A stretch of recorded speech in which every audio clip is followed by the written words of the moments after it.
itu karena pemeliharaan Tuhan, itu karena anugerah kebaikan. Dan kami ada di ruangan ini, kami berkumpul bersama kembali. Kami memuliakan Tuhan, dan kami pun mau dibentuk oleh kebenaran firman. Sekarang kami membuka telinga untuk mendengar, mata untuk melihat, dan hati terbuka untuk menerima. Bicara lewat firman-Mu pagi hari ini. Tuhan, ajari kami dari Taurat-Mu dan tuntun setiap langkah hidup kami. Karena firman itu terang bagi jalan kami, pelita bagi kaki kami. Dalam nama Yesus kami sambut dan terima firman ini. Amin. Amin. Puji Tuhan. Shalom Bapak Ibu yang dikasihi Tuhan. Apa kabar? Tuhan Yesus baik. Amin. Luar biasa. Bapak Ibu yang dikasihi Tuhan, bersyukurlah kalau hari-hari ke depan ini kita kembali bisa mengadakan ibadah, walaupun masih juga disiarkan secara online, tetapi juga ada ibadah offline. Dalam beberapa hari yang lalu ketika saya mengikuti ada satu acara disiarkan di YouTube, acara Jaringan Doa Nasional JDN 20-20-20, jadi tanggal 20 tahun 2020.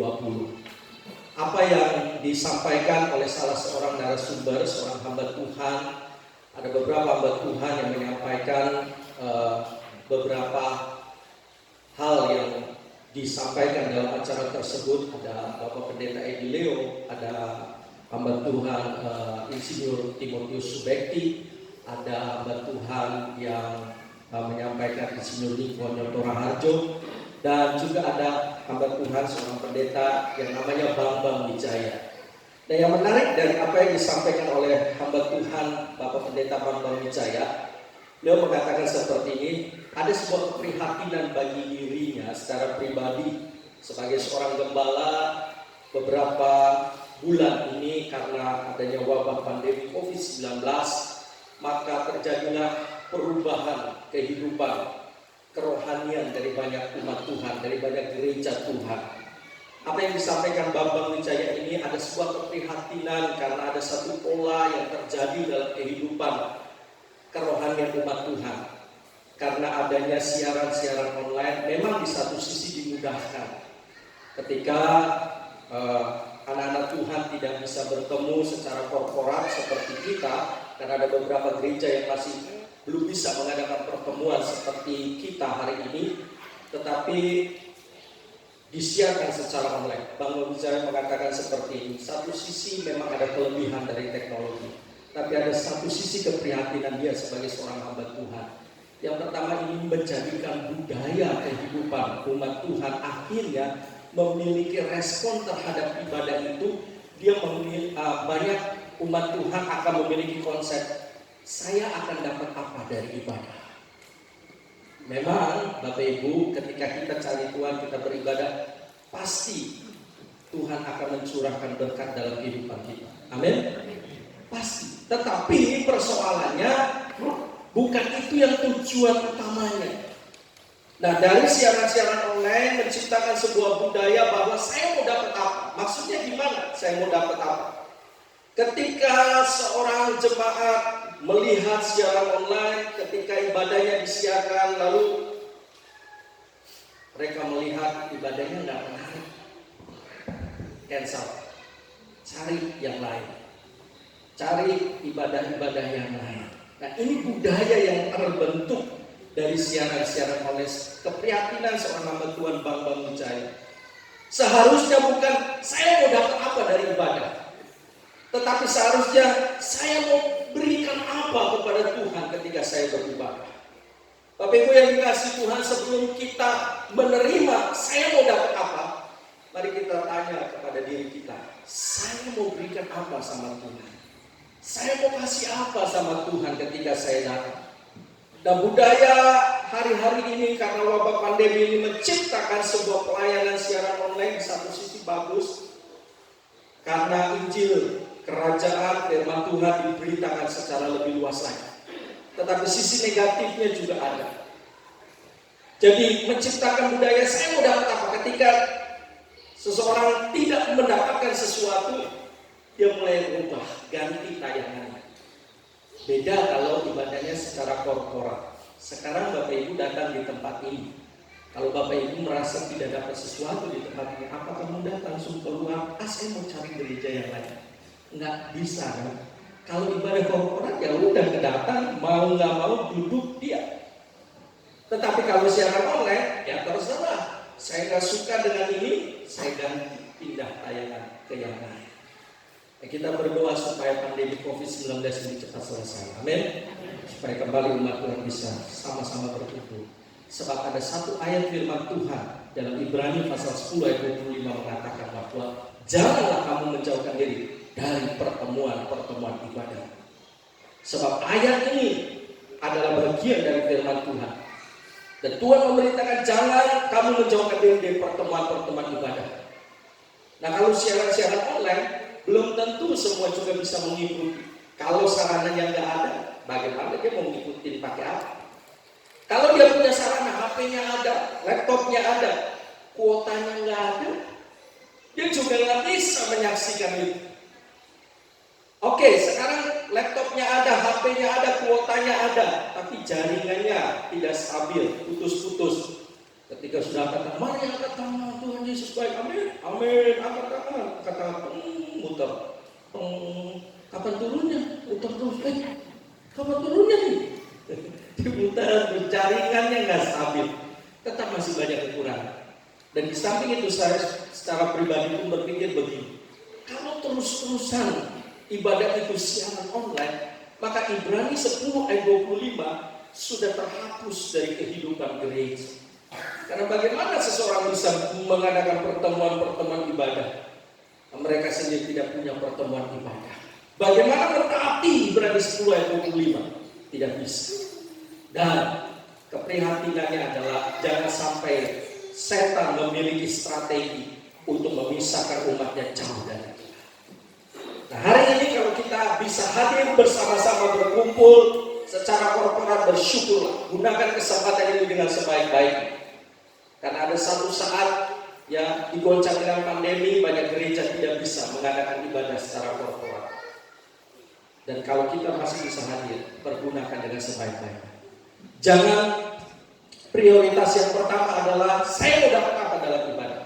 Bapak Ibu pastikan kalau hati kita beres, motivasi kita beres, nggak perlu kita tanya Tuhan saya mau dapat apa, pasti akan dapat.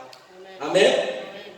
Kalau motivasinya benar, tulus, caranya benar dalam beribadah, Alkitab sudah menjanjikan bahwa Tuhan tidak pernah menyuruh keturunan Yakub untuk mencari Tuhan dengan sia-sia. Tidak akan pernah sia-sia.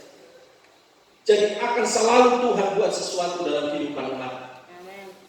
Jadi bukan hanya bertanya Tuhan saya mau dapat apa, tetapi mulailah bertanya saya mau berikan apa sama Tuhan. Pastikan seluruh waktu yang ada dipersembahkan untuk Tuhan. Amin. Dalam 1 jam ini pastikan gunakan 1 jam dengan maksimal untuk Tuhan. Jangan udah 1 jam nggak maksimal, dipotong untuk ngobrol, dipotong untuk ya baca status WA lah, baca status Facebook lah, bukan dipotong oleh yang lain-lain. Tapi khusus berikan sepenuhnya untuk Tuhan. Amin. Haleluya. Mari kita buka Alkitab kita sama-sama dalam Yosua pasal yang pertama ayat yang ke-7 sampai ayat yang ke-9. Yosua pasal yang pertama ayat yang ke-7 sampai ayat yang ke-9. Firman Tuhan berkata seperti ini, Yosua pasal yang pertama ayat yang ke-7 sampai ayat yang ke-9. Hanya kuatkan dan teguhkanlah hatimu dengan sungguh-sungguh. Bertindaklah hati-hati sesuai dengan seluruh hukum yang telah diperintahkan kepadamu oleh hamba-Ku Musa. Janganlah menyimpang ke kanan atau ke kiri, supaya engkau beruntung kemanapun engkau pergi.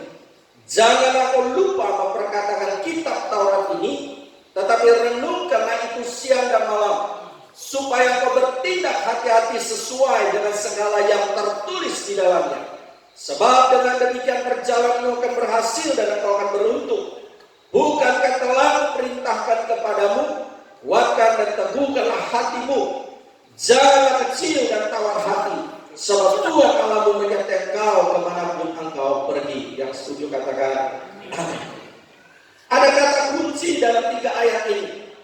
Dalam Yosua pasal yang pertama yang ke-7 sampai ayat yang ke-9. Kata kunci dan pengulangan yang disampaikan dari 3 ayat ini adalah kata kuatkan dan teguhkanlah hatimu. Coba Bapak Ibu perhatikan baik-baik ketiga ayat tadi. Ada kata kunci dan pengulangan dari ketiga ayat itu, yaitu kata kuatkan dan teguhkanlah hati. Bagaimana seseorang bisa kuat dan teguh hati? Ketika keadaannya damai, keadaannya tentram, keadaannya sentosa, kuat, teguh hatinya, bersyukur kepada Tuhan, memuliakan Tuhan, menyembah Tuhan, bernyanyi memuji Tuhan, gampang. Betul? Ketika keadaannya baik-baik saja, gampang. Tetapi bagaimana ketika dalam kondisi tekanan? Bagaimana dalam kondisi pergumulan?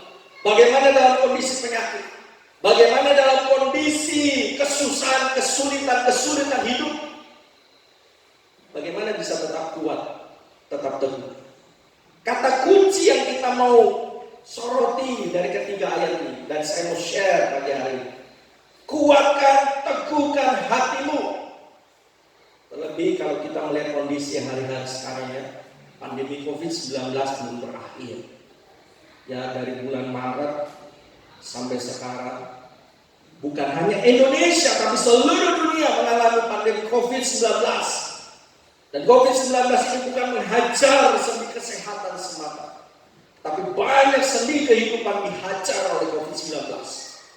Ekonomi dihajar, terjadi keguncangan, sehingga dunia bisnis mengalami goncangan, dunia pekerjaan mengalami goncangan, ada PHK di mana-mana, putus hubungan kerja, banyak orang dirumahkan, karyawan-karyawan dirumahkan.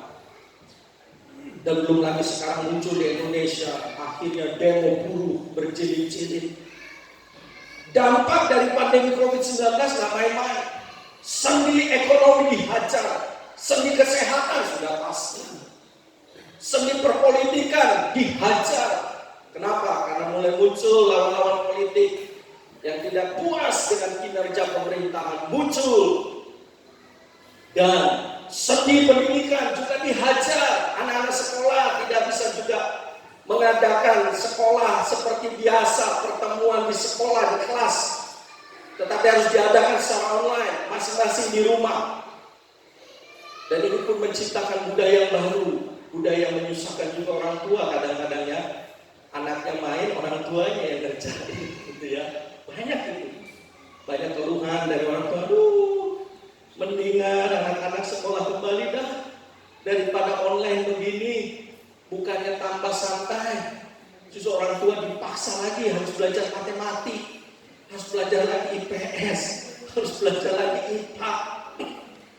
Lebih-lebih suruh belajar bahasa Inggris, boro-boro bahasa Inggris. Waktu mama sekolah bahasa Inggris itu ya konsumsi nanti di SMA.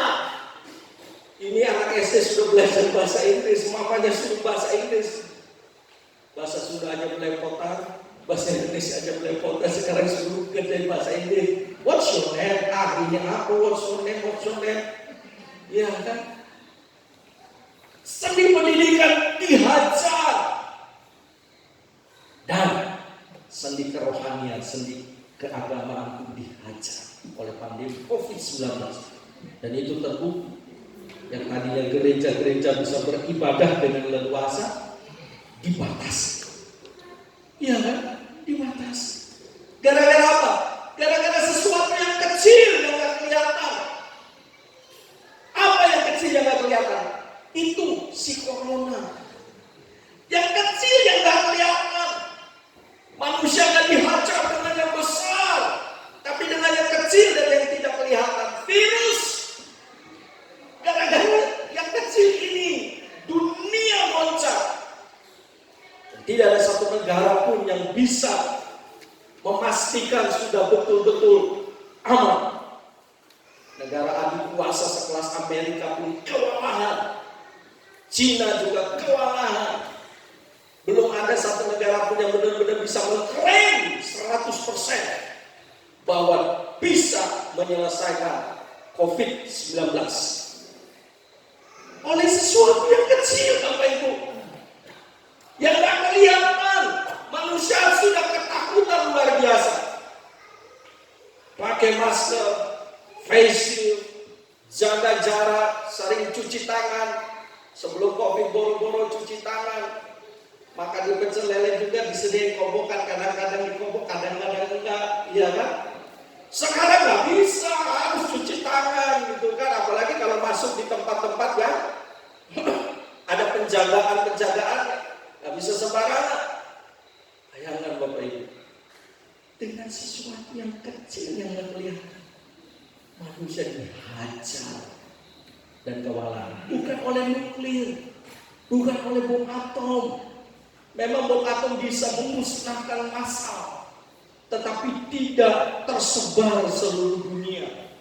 Kalau itu dijatuhkan di Hiroshima Nagasaki, ya Hiroshima Nagasaki aja.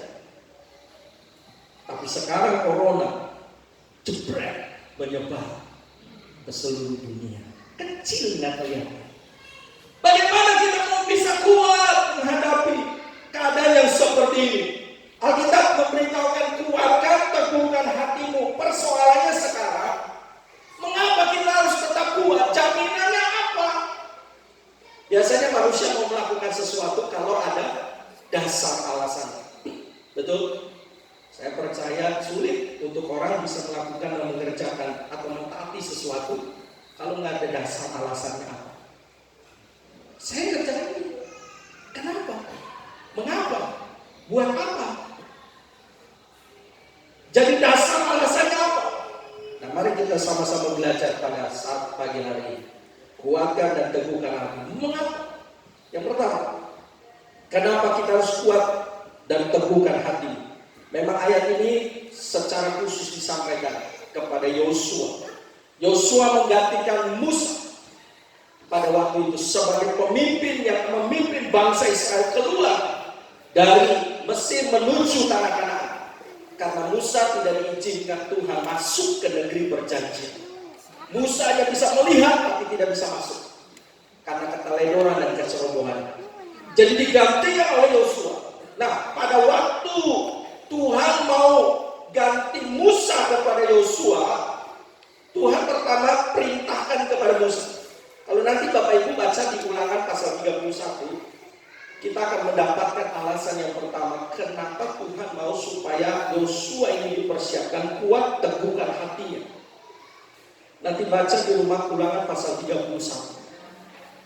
Yosua harus dipersiapkan. Kenapa? Karena ada satu bagian di dalam Ulangan pasal 31 bahwa Yosua dalam kepemimpinannya memimpin bangsa Israel akan menghadapi peperangan.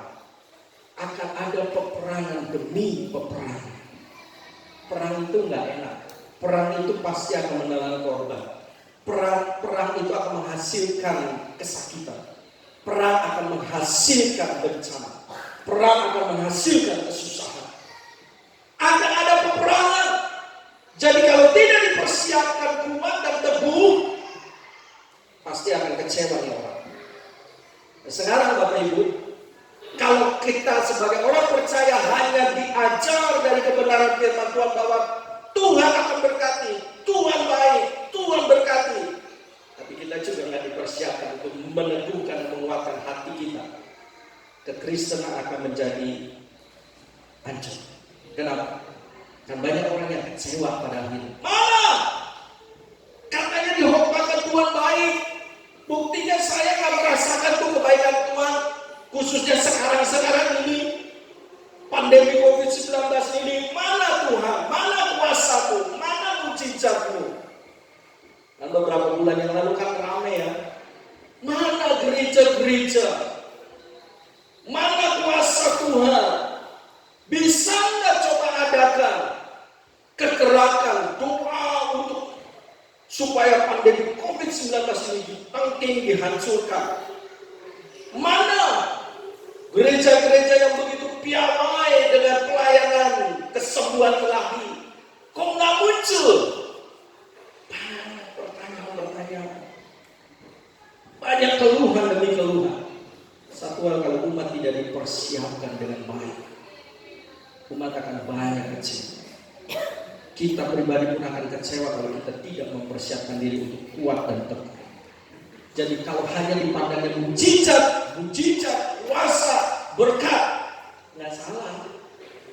Coba saya mau tanya Bapak Ibu, siapa yang nggak butuh mujizat? Semua butuh mujizat kan? Siapa yang nggak mau berkat? Semua mau berkat. Tapi kalau hanya mujizat dan berkat semata, tanpa kita membangun kualitas karakter keimanan, maka apa yang terjadi? Digoncang. Ini baru digoncang pandemi COVID-19. Kita belum tahu episode apa yang selanjutnya akan terjadi setelah wabah pandemi bisa ditangani. Akan ada session yang lain, episode apa yang akan terjadi dengan dunia sebelum pandemi. Muncul satu tindakan keberingasan dari ISIS. Wah, dunia gempa. Sekarang pandemi, dunia gempa. Lalu setelah ini episode apa? Kalau kita tidak betul-betul mempersiapkan diri dengan sebaik-baik, kita akan mudah untuk kecewa sama Tuhan. Dan banyak orang sudah menjadi kecewa sama Tuhan. Banyak orang yang sudah jadi kecewa sama Tuhan di tengah setiap pergumulan menghadapi kesusahan dan kesulitan hidup hari-hari. Alkitab mengatakan hari ini buat kita kuatkan teguh. Yosua harus dipersiapkan. Dan Tuhan mengatakan, kalau nanti Bapak Ibu baca Ulangan pasal 31, di situ pun ada kalimat kata kunci pengulangan, kuatkan, teguhkan. Kenapa? Karena kamu akan menghadapi peperangan, karena kamu akan menghadapi bangsa-bangsa yang akan menyerang kamu di segala sisi dan penjuru untuk menghancurkan, untuk membinasakan. Dan banyak juga kehidupan kita sebagai orang percaya pun ada orang-orang yang tidak suka. Setan bermanuver di balik layar untuk menghancurkan kekristenan, untuk menghancurkan hidup orang percaya. Ditekan, dihambat. Nah, kalau kita tidak kuat, tidak teguh, maka saya percaya bukan tidak mungkin kita akan lepaskan iman kita. Dan itu sudah banyak bukti. Orang-orang yang tadinya percaya Yesus sekarang tidak percaya Yesus. Orang-orang yang tadinya setia, berapi-api melayani Tuhan, kok bisa keluar? Udah nggak aneh Bapak Ibu ada sebutan mantan pendeta hari-hari ini. Ya kan? Kalau mantan penjahat jadi pendeta, wah puji Tuhan, bersyukur perubahan yang ke arah yang lebih baik. Tapi ini pendeta yang berubah, mantan pendeta. Coba. Dan gak aneh hari-hari ini. Kenapa? Karena tidak kuat, tidak teguh. Kenapa harus kuat dan teguh? Karena akan ada peperangan. Mari umat Tuhan hari ini persiapkan kehidupan kita. Karena kita pun akan mengalami peperangan. Hari ini kita berperang dengan pandemi COVID-19. Perang iman. Iya kan? Perang. Belum lagi ada peperangan-peperangan yang lain. Berperang dengan kesulitan ekonomi, berperang dengan kesulitan pekerjaan, berperang dengan kesulitan keuangan, berperang dengan setiap pergumulan hidup. Kuatkan, teguhkan hati. Loh, kalau kita hanya tahu tentang peperangan saja, kita harus kuat, belum cukup. Ada alasan yang kedua. Kenapa kita harus kuat? Supaya kamu bertindak hati-hati sesuai hukum dan ketetapan Tuhan. Lihat ayat yang ke-7 tadi. Supaya kamu bertindak hati-hati. Orang dalam keadaan kalut, orang dalam keadaan yang kacau pikiran dan hatinya, tindakannya itu nggak teratur. Susah untuk bisa fokus dalam kehidupan. Dan bagaimana dia pada akhirnya bisa jadi kuat? Dia sendiri mengalami goncangan, dibatinya goncang, pikirannya goncang, stres, depresi. Bagaimana bisa fokus, bisa bertindak benar, bertindak hati-hati? Itu sebabnya kalau dalam keadaan kacau balau, hati dan pikiran sedang tidak stabil, berhenti dulu. Jangan langsung ambil keputusan. Jangan buat keputusan. Sebab biasanya bisa berantakan. Diam diri. Tenang. Bukankah kita mengatakan dengan tinggal tenang, dengan tinggal diam, kamu akan diselamatkan. Yeremia pasal 30 ayat yang ke-15. Dengan tinggal tenang, dengan tinggal diam, tenang dulu, diam dulu, jangan langsung ambil keputusan-keputusan.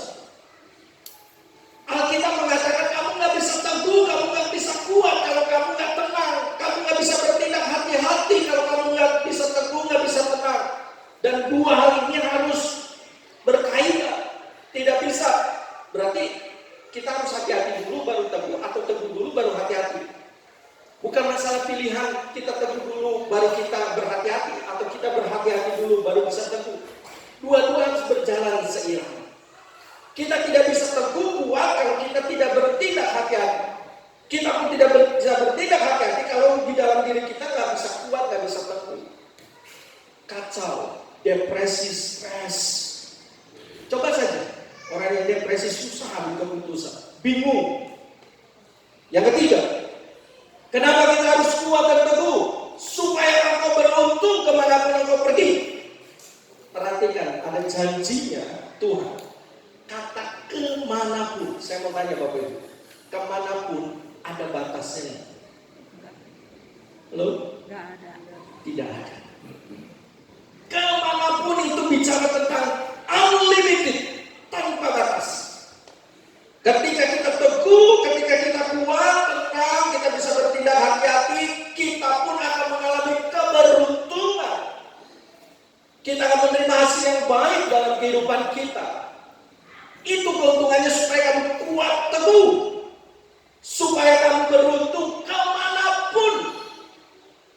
Aduh susah, kalau nggak di kota susah, kalau nggak di kota susah. Belum tentu Bapak Ibu. Waduh ini kampung, aduh ini daerah yang kering. Karena kalau bicara soal berkat, bicara soal tingkap-tingkap di langit yang terbuka, itu bukan kuasa kepintaran manusia. Itu bukan kuasa kehebatan manusia, itu bukan kuasa koneksi apa yang kau miliki. Kalau sudah bicara tingkap langit yang dibuka, itu bicara tentang kuasa Tuhan. Dan tidak ada kekuatan yang bisa membuka tingkap di langit. Tapi kalau Tuhan diabaikan, langit di atas bisa jadi tembaga, tanah di bawah bisa menjadi besi. Itu bahasa Alkitab. Kalau langit jadi tembaga, bisa turun hujan, bisa mengairi bumi dan mencurahkan berkat bagi sawah ladang, menghasilkan tunas, menghasilkan buah tumbuh-tumbuhan. Tidak bisa, karena langit sudah jadi tembaga. Tanahnya jadi besi.